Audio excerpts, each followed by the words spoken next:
All the colors gently pushing it shut. They're pushing it shut. All the colors there to open us up and bring us luck. All the colors there to gather us up, to gather us up, to gather us up, to gather you up again.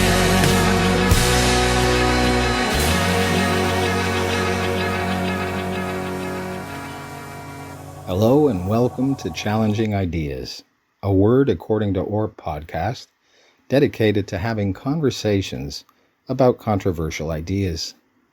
Challenge has different usages, and I want to be clear that I'm using it to mean a call to prove or justify something.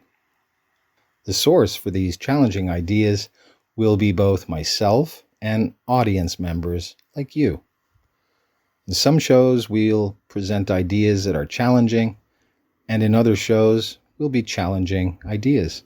Either way, the outcome is to try and discover the truth of the matter by listening to both sides, those who agree with the idea and those who do not, with a view to each side gaining a better understanding of the other through respectful and hopefully intelligent conversation, and maybe even, from time to time, come to a consensus.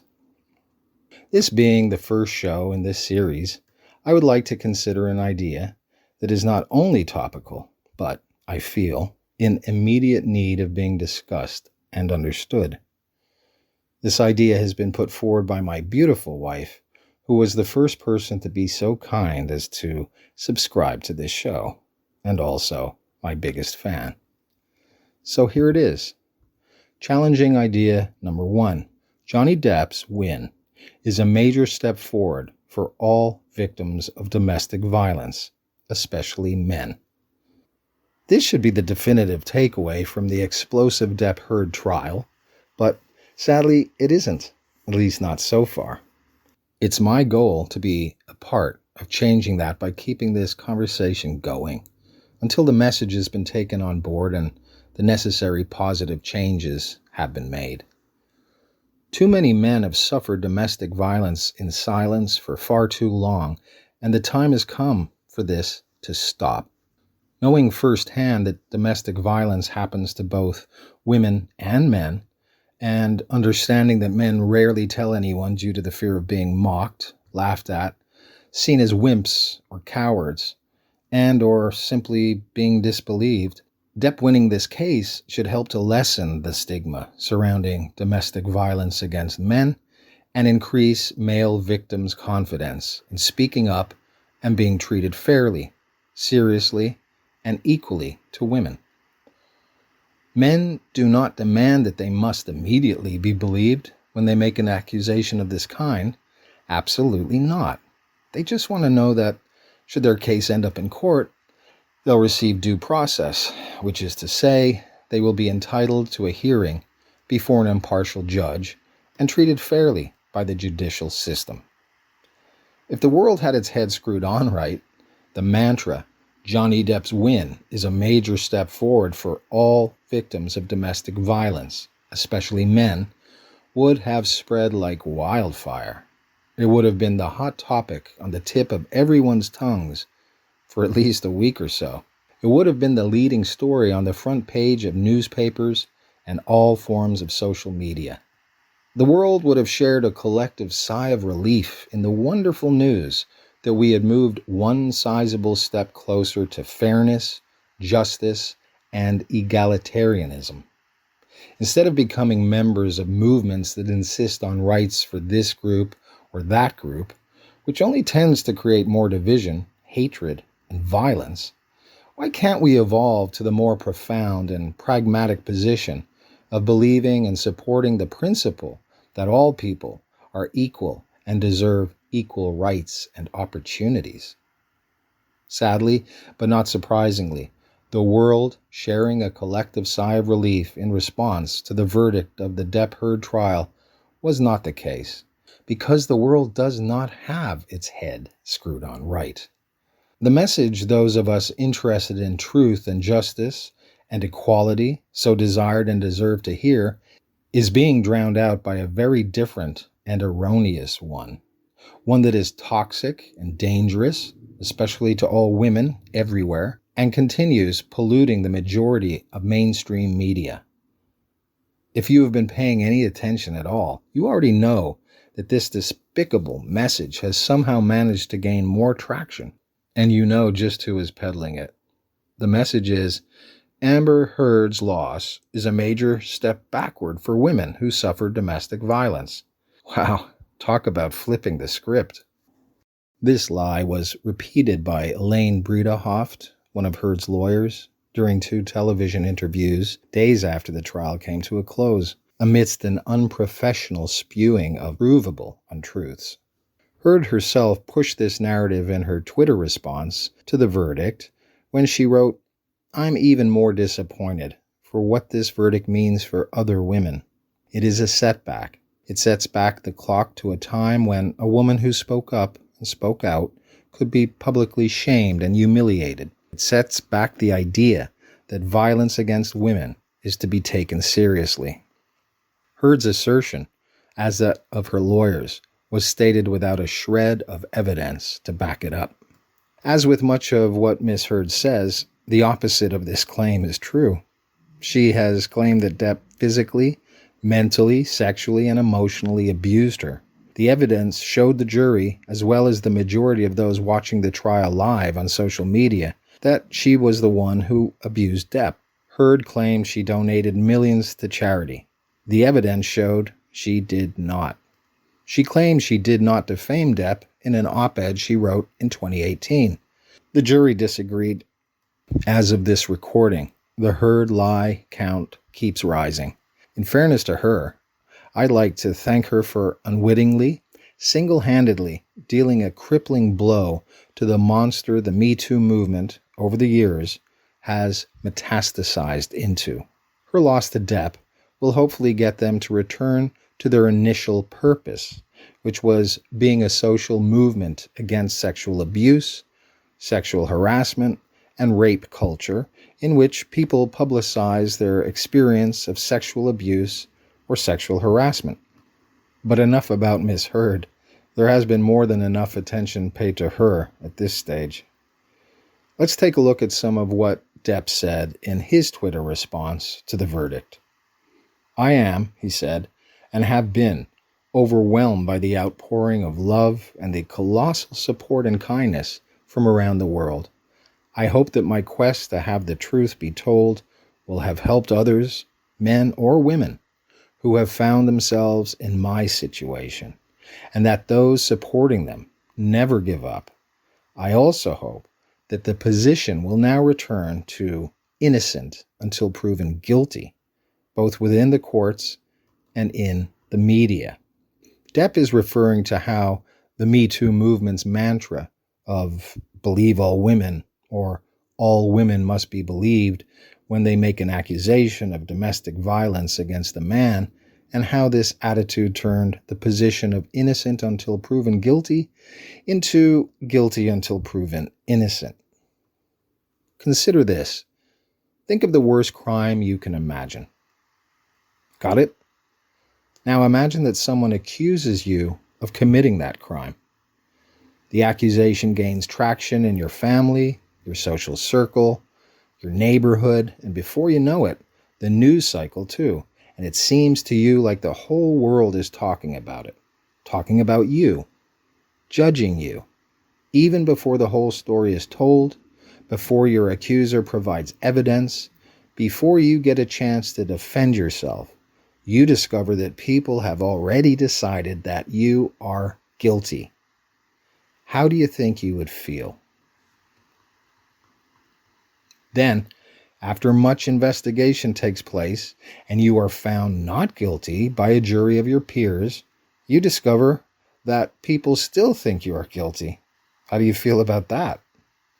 You find out that many of those who have decided your guilt have come to that conclusion for the following reason. Because when someone accuses another of a crime, well, you have to believe the accuser. What would you think about that? No doubt, you'd think it was insane. Perhaps, like me, or any other sane, rational, and fair-minded person, you would be in disbelief, shocked, outraged even. But that is exactly what's going on right now and has been going on for a number of years. First, we're told that when any female makes a claim of sexual abuse against a man, not other accusations such as theft, murder, scamming, trespassing, etc., mind you, you and I must automatically and without evidence simply believe her. Think about that for a moment and let the full weight of it sink in. Not only are we being instructed to believe her merely because she said so, we're also being asked to believe that when it comes to other accusations she might make against a member of the male gender, she might be lying or mistaken, and because of the justice system and a nifty little notion known as due process, we are to afford the accused the presumption of innocence, at least that is, until he is found guilty in a court of law. In other words, we are being asked to believe that a woman may be lying when she accuses a man of practically anything, but when it comes to accusing a man of sexual abuse, sexual harassment, or rape, she cannot be lying. This is not just unreasonable, it is preposterous. Yes, they say, a woman is perfectly capable of lying, as men are, but for some unstated, mysterious reason, they are simply incapable of lying when they say a man raped them or touched them inappropriately. Well, let's stop and think about that for just a moment. For a moment is all it'll take to falsify this hideous propaganda being shoved down our throats by certain people who have not thought it through and have been led to accept it based upon emotion instead of evidence. Let's do a quick thought experiment and answer this question. See if you can think of any time a female accused a male of sexual misconduct, but either later admitted her claim was false, or that the man was found, based upon sufficient evidence provided in a court of law, not guilty. If you cannot think of any, here, let me help. Do a search on Google and you can find the following article that lists and is titled 12 Women Who Lied About Being Raped and the Reasons Why They Lied, just for starters. What can be concluded is this: women not only can lie about being raped or sexually abused by men, they also do lie. This means that we are being told, groomed, persuaded, directed, commanded, whatever you want to call it, to believe in an obvious falsehood.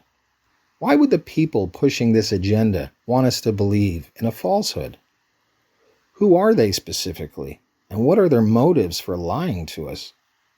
What purpose does it serve to punish innocent men in this manner? Besides Depp and Heard, if you would like another example of a case where a woman has made false sexual assault accusations about an innocent man, you have only to think Woody Allen and the accusations made against him by Dylan Farrow. Even though the facts are readily available to anyone who takes the time to discover them, and you won't find them in the deplorable one-sided HBO documentary Allen vs. Farrow, Allen was found not guilty in all of the various investigations made into the charges against him. Watch, by the way, Woody Allen is Innocent on YouTube for the facts by Dylan Farrow, who was, as a matter of record, coached and cajoled into making these false accusations by her mother, Mia. There are many people, a lot of them actors, who do not want to jeopardize their careers by opposing the Me Too or Time's Up movements, who have let it be known that they choose to believe Dylan in the face of all the evidence that her accusation is false, for the reason that was given to them, which is, she said it, so I must believe her. Another heartbreaking, less well-known case is that of Greg Ellis.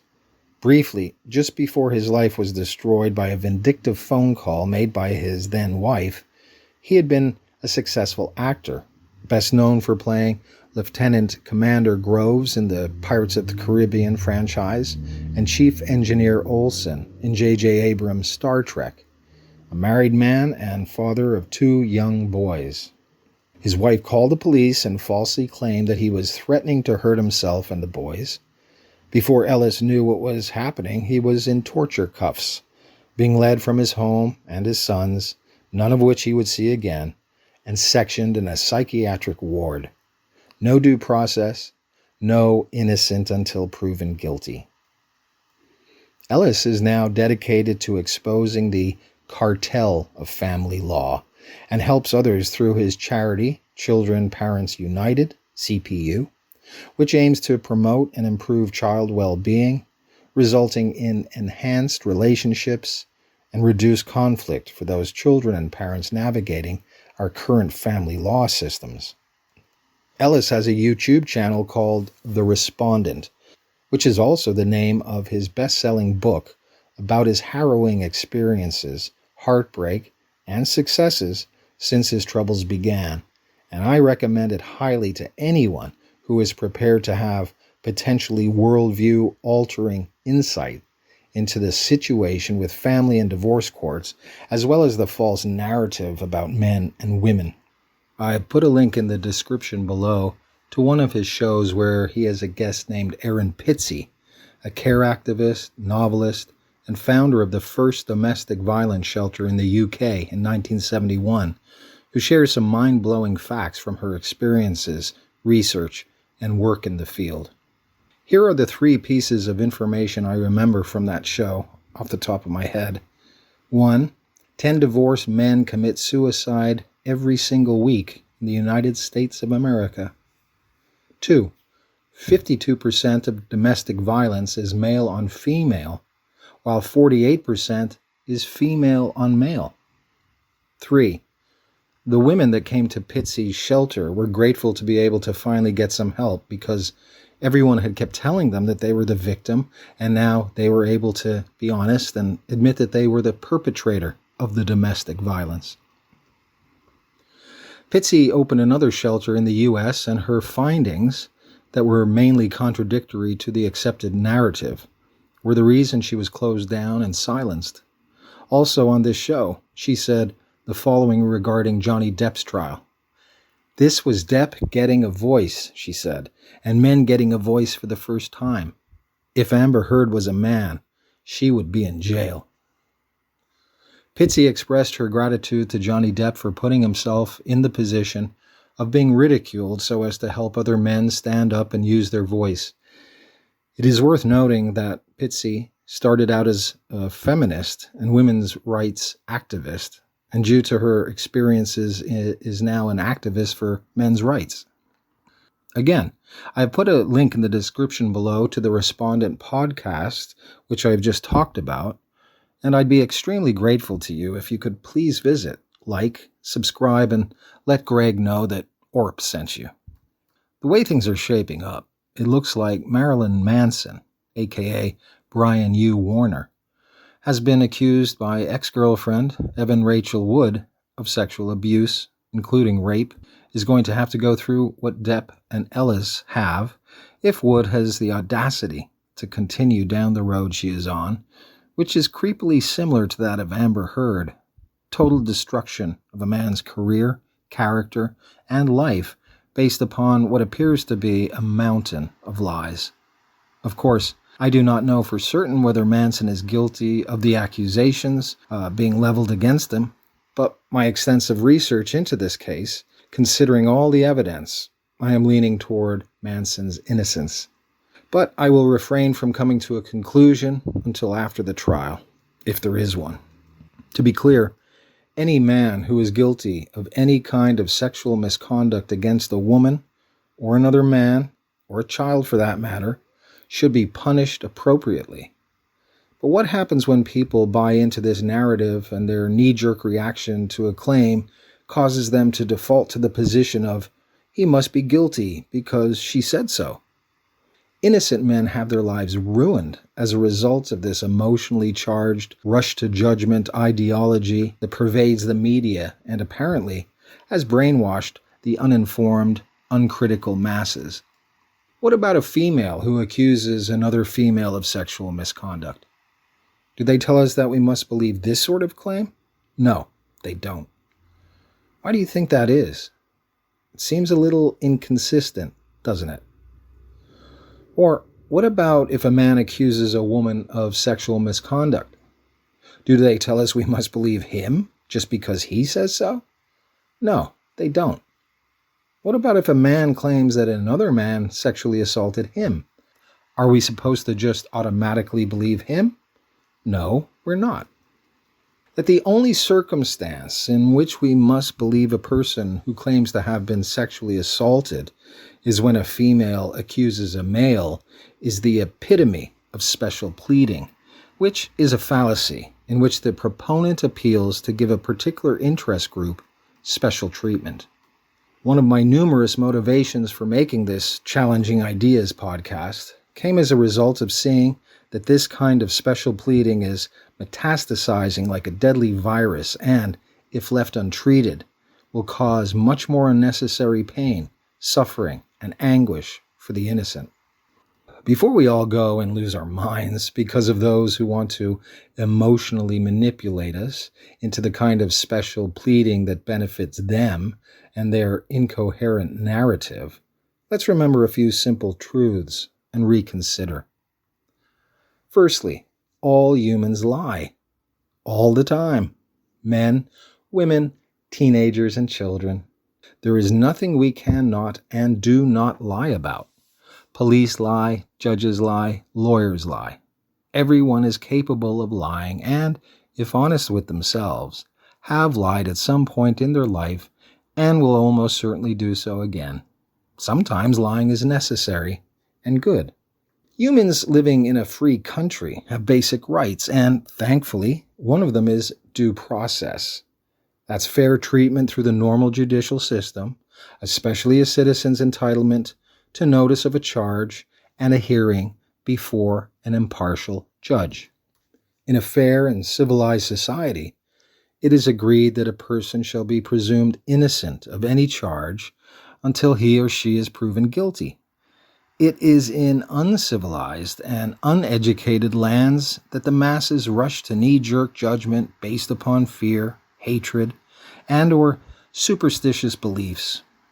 Sadly, in some African countries where the monstrous mob rules, when women or children are accused of being witches, they are hunted down and burned alive without a trial. Where would you prefer to live? Finally, the burden of proof rests solely with the person making the claim. In other words, it is not up to the person being accused of any crime to prove their innocence. It is up to the person making the claim to provide sufficient evidence to demonstrate the veracity of their claim. Having said all that, I feel I should fess up and lay my cards on the table. I don't really care whether you are male or female, or consider yourself somewhere in between. I will not readily believe you if you accuse another of any crime. I'll do what I would want done by others if I was the one being accused. I'll withhold judgment until the accused is afforded due process. Of course, as with the O.J. Simpson verdict, for example, I will not necessarily agree with the verdict and will come to my own conclusions, but only after having considered all the evidence made available. Same goes for if any person makes a claim about having mental health issues or having been suicidal. I want to believe the most true things and the least false things as possible, because it seems to me that this is the most honest and fairest way to operate in this life. And because of that, I would urge you, if you don't already, to consider doing the same. If a person makes an accusation against another, whatever it is not your responsibility to have to believe them. Indeed, I think it is your opportunity to withhold belief, which does not mean that you do not believe them, just that you haven't made up your mind yet, until you have had enough evidence to come to a reasonable and justifiable verdict. For those of you who have been persuaded into thinking that you have to believe certain people who make certain claims before sufficient evidence is tendered, I implore you to reconsider this untenable and insane position, not just for the sake of the accused, but for your own sake. I sincerely hope that the only way you are going to see sense is not to have false charges made against you so that you can experience firsthand what it is like to be judged and possibly your life altered forever just because the charge was made. However, if that is the only way you're going to come around to the demonstrably fairer and more just way of thinking, so be it. May it happen to you. Along with Aaron Pitsey, Greg Ellis, and millions of others around the world, I praise Johnny Depp for his courage in standing up to the defamation meted upon him by Amber Heard. I praise him for being willing to have his dirty laundry aired in public for the world to see. I praise him for putting himself in a position to be ridiculed for being a man claiming he was abused by a woman. Having had his life and career destroyed by slander and false accusations, he felt the only course he had left, the only way to show his innocence, for the sake of his friends, family, possible future employers, and himself, was to take legal action. And even though his chances of winning his case were slim to none, as the odds were stacked against him, he was triumphant, and rightfully so. For all of us who believe in the correct application of justice, wrongs righted, and the price paid for crimes committed, the verdict in the Depp-Heard trial needs not only to be celebrated, but also discussed openly at length, with a view to lessening the stigma surrounding this issue for men. It is my sincerest hope that this comes to pass. For the sake of all women and men, all genders and sexes, we must come to accept the fact that anyone can be the victim of domestic violence, and societal attitudes and judicial procedures must come to reflect that understanding. As mentioned, practically all of Heard's statements have been proven false, and often are the contrary to the truth. With that in mind, I'd like to fix the part of Miss Heard's Twitter response to the verdict I quoted earlier, so that it bears some semblance of reality. In my humble and correct opinion, it should read, "I'm even more delighted about what this verdict means for everyone, especially men. It is a step forward. It is a step toward a future where a man who speaks up and speaks out against domestic violence will not be publicly shamed and humiliated. It advances the idea that violence against men is to be taken seriously."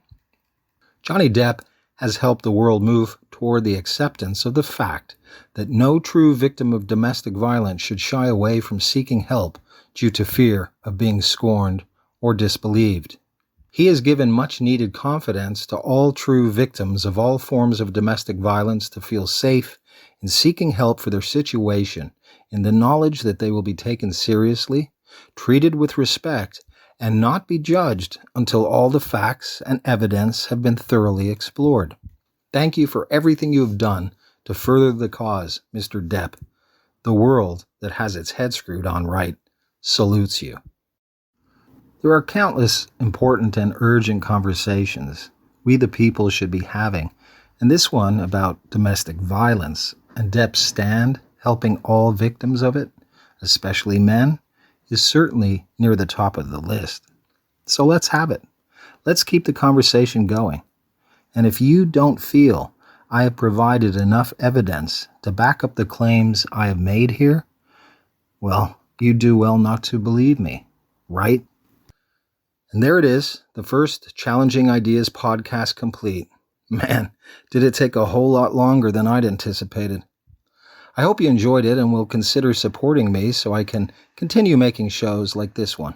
Had I been able to do it the way I wanted, I would have made it a live video podcast with guests and callers so that once the challenging idea was expressed, there would have been conversation, discussion, and debate. Unfortunately, due to my current situation, both health-wise and financial, I am not in a position to purchase the equipment necessary: a good quality microphone, a desktop computer, relevant software, etc.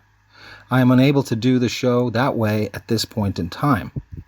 But that's the goal, and I intend to achieve it sooner than later, and perhaps with your kind help through liking, subscribing, sharing, and donating, not pledging, I can get it done sooner. In the meantime, I would be grateful if you would take a moment to write the word agree in the comments section if you agree with this challenging idea.